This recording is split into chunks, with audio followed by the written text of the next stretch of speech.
Film की शुरुआत होती है और दिखाया जाता है कि क्विंटन पहली बार जेनेट वर्स में फंस जाती है।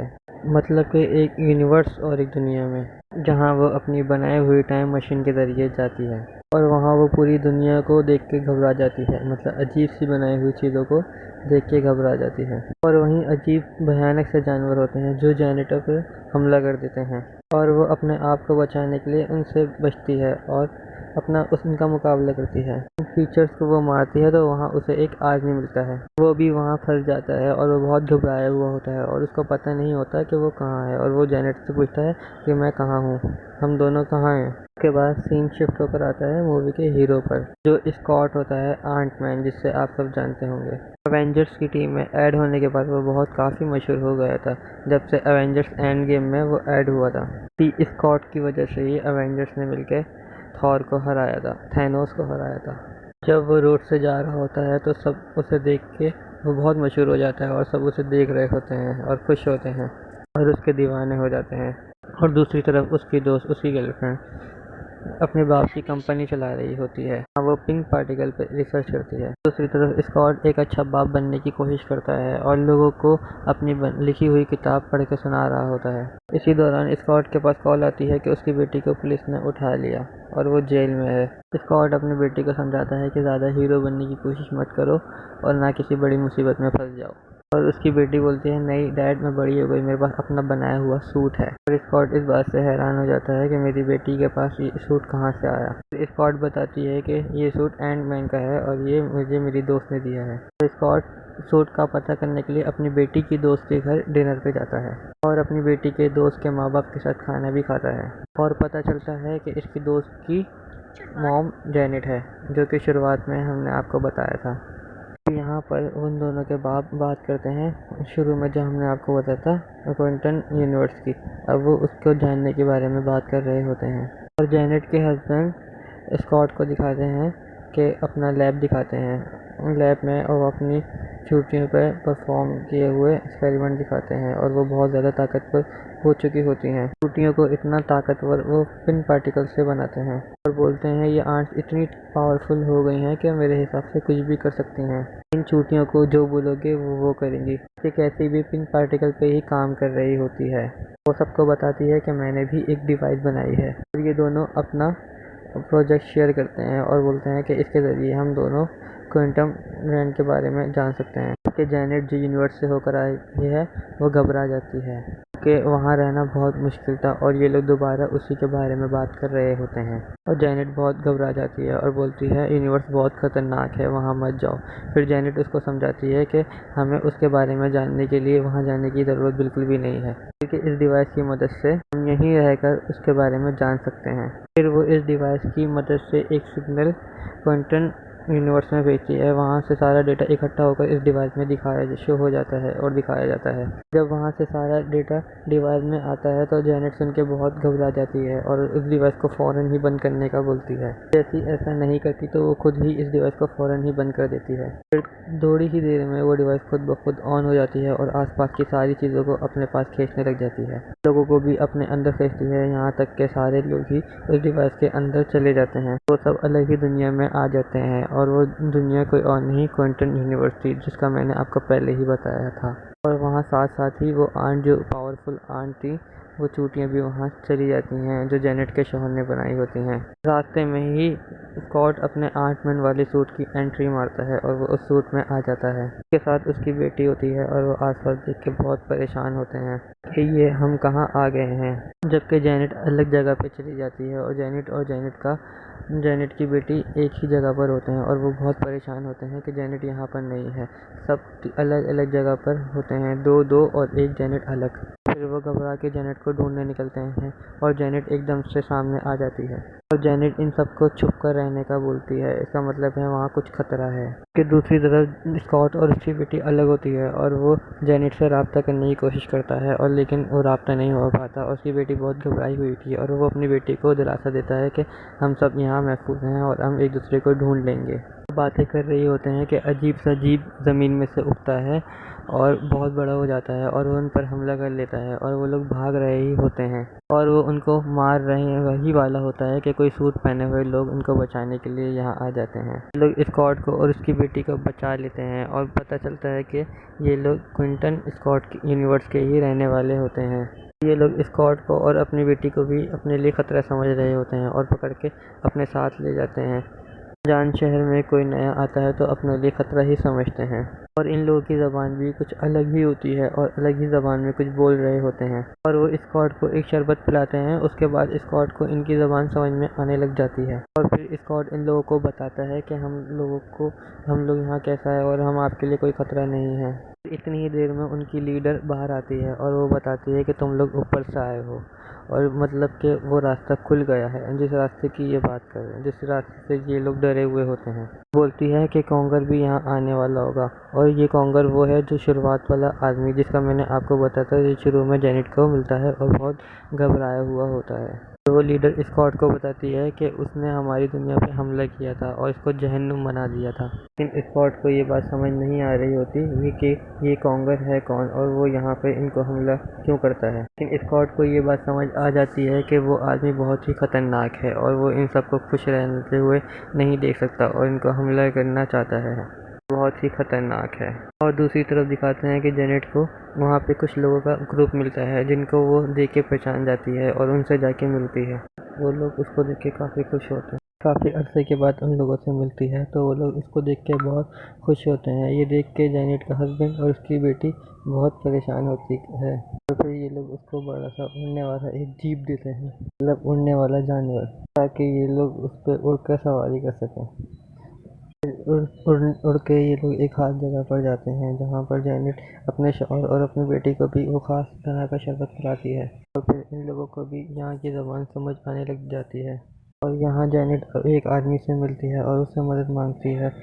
तो बताती है कि इस आदमी के साथ मिलके इसने कॉन्कर का सामना किया था पहले। जेनेट यहाँ मशहूर भी हो गई थी कि वो काफ़ी बहादुर है। जेनेट को ये जान के बहुत बुरा लगता है कि उसका ये दोस्त कॉन्कर के साथ मिल चुका है। जेनेट के इस दोस्त ने कॉन्कर के साथ सुलह कर ली है। बात सुन के जेनेट के शौहर को गुस्सा आता है और वो इस आदमी पर हमला करके इसकी शिप चुरा लेता है और ये तीनों यहाँ से भाग जाते हैं। और दूसरी तरफ क्वांटन हेड के लीडर स्कॉट को बता रही होती है कि कैसे हम कॉन्कर ने हमारे लोगों को मारकर यहाँ अपनी दुनिया बना ली। बताती है कि यहाँ उसके बहुत से साथी हैं जो कॉन्कर की तरह ही खतरनाक हैं और हम लोग किस तरह उन लोगों से लड़ रहे होते हैं। इतनी ही देर में कैन द कॉन्करर के लोग उन पर हमला कर देते हैं और कॉन्करर की टीम काफ़ी तादाद में उन पर हमला करती है और काफ़ी बड़ी लड़ाई हो जाती है। क्विंटन हेड की लीडर को कॉन्करर के लोग पकड़ने वाले होते हैं तो कैसी दिखती है कि ये इसको पकड़ने वाले हैं स्कॉट की बेटी, तो वो अपने सूट में आती है और उसको बचाने के लिए आगे बढ़ती है। ये देख के स्कॉट को भी जाना पड़ता है उसको बचाने के लिए और ये दोनों बाप बेटे मिलकर अपने आयरन मैन वाले सूट में आ जाते हैं। स्कॉट के लोगों से लड़ रहे होते हैं और बहुत सारे लोगों को मार गिराते हैं। अभी उन लोगों ने सुकून का सांस ही लिया होता है कि एक बड़ी सी रोबोट मशीन आकर उन पर हमला कर देती है। स्कॉट और उसकी बेटी वहाँ से भाग रहे होते हैं जान बचाने के लिए क्योंकि वो उस मशीन का सामना नहीं कर पाते और इसी दौरान वो मशीन सामने आकर स्कॉट को बोलती है कि तुमसे मिलकर बहुत अच्छा लगा स्कॉट, शुक्र है हम दोबारा मिल गए। और फिर उसी देर में वो मशीन अपना चेहरा दिखाती है। तो उसको देख के स्कॉट काफ़ी हैरान हो जाता है। मालूम होता है कि ये स्कॉट का एक दुश्मन है जिसे स्कॉट ने पहले ही उसको उसके सूट में मार दिया होता है और स्कॉट के दिमाग में यही सवाल होता है कि ये अब जिंदा कैसे है। शायद अब वो स्कॉट को उठा के अपने साथ ले आता है और बताता है कि मैं मारा नहीं था बल्कि क्वांटम यूनिवर्स में आ गया था और यहाँ के लोगों ने मुझे बचाया और एक रोबोट मशीन बना ली। अब मैं यहाँ के आने वाले हर इंसान पर हमला करता हूँ। और दूसरी ही तरफ जेनेट अपने शौहर और अपनी बेटी को बता रही होती है कि जब मैं यहाँ क्वांटम यूनिवर्स में आई थी तो मेरी मुलाकात कॉन्कर नामी एक शख्स से होती है। वो अलग अलग प्लेनेट पर जाता है लेकिन वो क्वांटम यूनिवर्स में आके फंस गया है और अपने शिप के बारे में बताता है कि मेरे पास एक शिप है जिसकी मदद से मैं अलग अलग यूनिवर्स में जाता हूँ और अब वो ख़राब हो गया है तो मैं यहाँ फंस गया हूँ। फिर जेनेट बताती है कि उसके साथ मिलकर जेनेट ने उसकी शिप को रिचार्ज किया ताकि वो वापस अपने घर जा सके। फिर कई सालों की मेहनत के बाद वो कामयाब हो जाती है, वो उसकी शिप को ठीक कर देती है।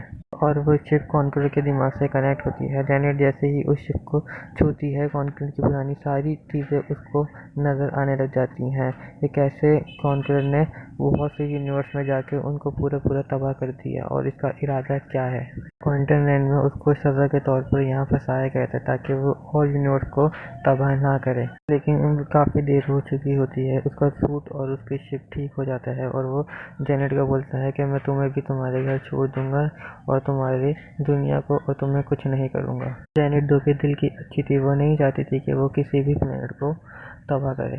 और इतने में ही जैनेट अपने सूट में आ जाती है और वहाँ से उस शिप को ठीक करती है, तो वहाँ से एनर्जी बॉल शिप की बैटरी चुरा के वहाँ से गायब होने लग जाती है। इन कॉन्करर के पास सुपर पावर होती हैं, तो वो जैनेट ज़्यादा दूर तक नहीं भाग पाती। वो वहाँ अपनी पावर यूज़ करके वहाँ तबाही मचाकर जैनेट को भागने से रोक देता है। अपनी ताकत से उस एनर्जी बॉल को काफ़ी बड़ा कर देती है। जैसे आपने देखा था, आयरन मैन भी एक बस में वो एनर्जी बॉल फेंकता है और बस बहुत बड़ी हो जाती है। ऐसे ही वो टेक्नोलॉजी यूज़ करके जैनेट उस एनर्जी बॉल को बहुत बड़ा कर देती है ताकि वो उस बॉल को ना पकड़ पाए। जैनेट वहाँ से भाग जाती है और जैनेट बताती है अपने शौहर को कि उसके पास एक मजबूत सूट था, तो उसने यहाँ अपनी दुनिया बना ली।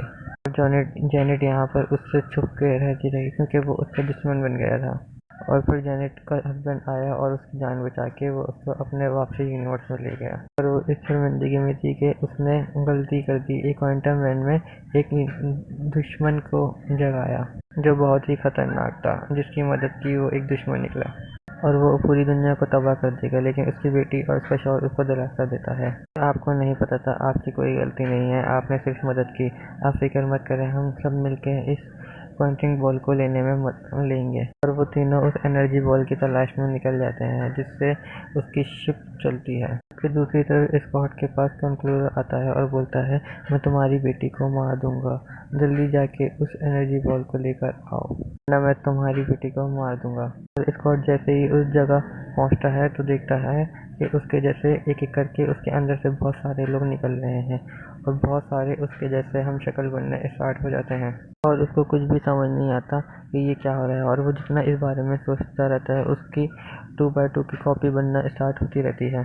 और जितना इस बारे में सोचता है उतनी ही उसके हम शक्ल बनना लग जाते हैं और वो एक दूसरे को देख के बहुत हड़बड़ भग जाती है और सारे एक इधर उधर भागने लग जाते हैं और ये सब क्वांटम बॉल को ढूंढने के लिए जाते हैं। तो इसमें मेन स्कॉट तो पैरों में आके नीचे ही दबा रह जाता है। फिर स्कॉट अपने सारे हम शक्ल की मदद लेके ऊपर चढ़ जाता है और ये सारे ऐसे ही कर रहे थे जैसे चींटियां करती हैं। सबके एक दूसरे के ऊपर चढ़ रहे थे और एक लंबी सी लाइन इन लोगों ने बना दी थी। वो सबसे ऊपर जाके एनर्जी बॉल तक पहुंचने ही वाला होता है कि एकदम से नीचे गिर जाता है। यहाँ पर उसकी दोस्त आके उसको बचा लेती है और स्कॉट अपनी पावर और ताकत से उस एनर्जी बॉल को जो जैनेट ने बड़ा किया था उसको छोटा बना लेता है। और फिर जैनेट और उसका हस्बैंड भी आ जाता है और जैनेट उसको बोलती है कि किसी भी कीमत पे ये बॉल कंक्लूजर के हाथ पे नहीं जाना चाहिए। फिर इतनी ही देर में कैंग आके उससे ये बॉल छीन लेता है। फिर स्कॉट अपने रूप में आके अपने सूट में आके इस बॉल को रोकने की कोशिश तो करते हैं लेकिन कोई फ़ायदा नहीं होता क्योंकि कैंग की पावर उसके मुकाबले बहुत ज़्यादा होती है। फिर जैनेट को भी कॉन अपने साथ ले जाता है और फिर कॉन उसको अपने प्लेस पे ले जाता है और बताता है कि जब मैं हर यूनिवर्स से गुजरा तो पता चला कि हर प्लेनेट धीरे धीरे करके ख़त्म हो रहे हैं और किसी और की वजह से नहीं कि वहीं रहने वाले लोगों की वजह से। और जितने भी यूनिवर्स ख़त्म हो रहे थे उनको मैंने जल्दी ही ख़त्म कर दिया। मैंने उन लोगों को भी नहीं छोड़ा जो मेरे साथ थे और मैंने मिलियन और बिलियन लोगों को मारा और मुझे इस बात से घंटा फ़र्क नहीं पड़ता कि मैंने इतनी जानें ली। और फिर स्कॉट और उसकी बेटी के पास जैनेट का हस्बैंड आता है और उसके बाद उसकी आंट भी थी जो मैंने आपको शुरू में बताया जो बहुत पावरफुल हो गई थी और उससे वो कुछ भी करवाए वो कर देती थी। और वो चींटियाँ जैनेट के हस्बैंड को बहुत सारी चीज़ें बताती है, सारी सीक्रेट वो चींटियाँ उसको मिनटों में बता देती है सिर्फ अपनी जहानत की वजह से। दूसरी तरफ स्कॉट की बेटी जैसी को वो कैद खाने में लेके जा रहे होते हैं, जो जैसी बहुत ही चालाकी से अपने आप को बचा लेती है और क्वांटम की लीडर को भी वहाँ से बचा लेती है। और क्वांटम की लीडर उनको बोलती है कि जैसी को बोलती है कि तुम सबको एक मैसेज भेजो, को मिलके कैंग के टावर पर एक साथ हमला करना चाहिए और हम उसको हरा सकते हैं। और इसी तरह कैसी चुपके से कंट्रोल रूम में घुस के वहाँ के कंट्रोल टावर को हैक करके एक मैसेज देती है कि हम दोनों यहीं हैं और हमें कुछ नहीं हुआ। और आप सब लोग मिलकर अब कैंग के टावर पर हमला करें। और वो सभी लोगों को एक लीडरशिप वाली स्पीच देती है और उनकी सारी बातें स्कॉट भी सुन रहा होता है और बहुत खुश होता है। लेकिन कैंग को भी ये बात पता चल जाती है।